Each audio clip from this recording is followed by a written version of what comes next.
Okay, today we're going to take out this old patio sliding door and install a new pre-hung unit of double doors.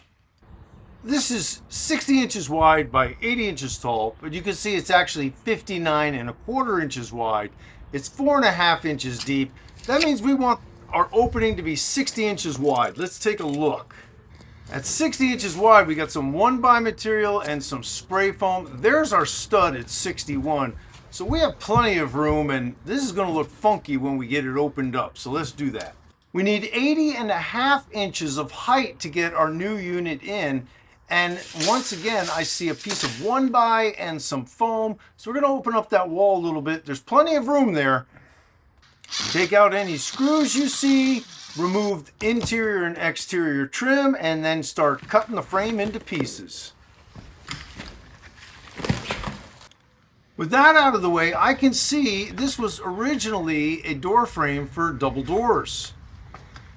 And they got this new unit, which is smaller. So they put this 1x4 in there, installed the unit, covered it with spray foam. So I've taken all of that stuff out, including the threshold, and we're going to start from scratch. So let's take out all this rotten subfloor because we don't want to build on top of this.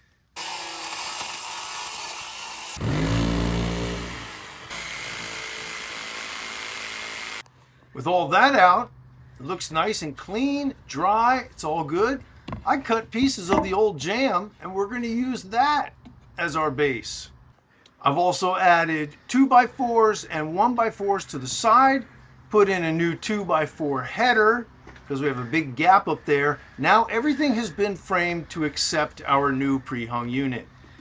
With our new framing in place, I used the Sawzall to trim back the drywall right against the framing so our opening is clean and even. Now I take out the doors, pop in the frame, and do a test fit to see how it looks. Because they added this layer of drywall, the drywall and the subfloor don't line up, and the unit is sitting on top of the subfloor. That's going to be too high.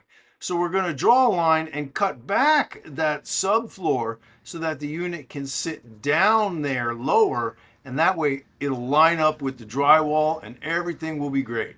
Now that everything fits, we're going to put in a sill pan with some flashing tape. This sill pan had to be modified, so you got to do whatever you can to keep everything waterproof. And with that done, now we can put in our frame, get it shimmed, plumb, and start attaching screws to get this secure. Once we have a few screws in just to hold the frame in place, we can hang the doors and test them. We want to get all of our gaps perfect, everything in alignment and working properly. With the frame secure and the doors working, I worked on the exterior trim. I customized that to match the same finish they had around the windows, got that all caulked and sealed, and of course I had to drill the holes for the flush bolts on the fixed door so that those are working properly and the doors stay in place. With my locks installed, I triple check everything.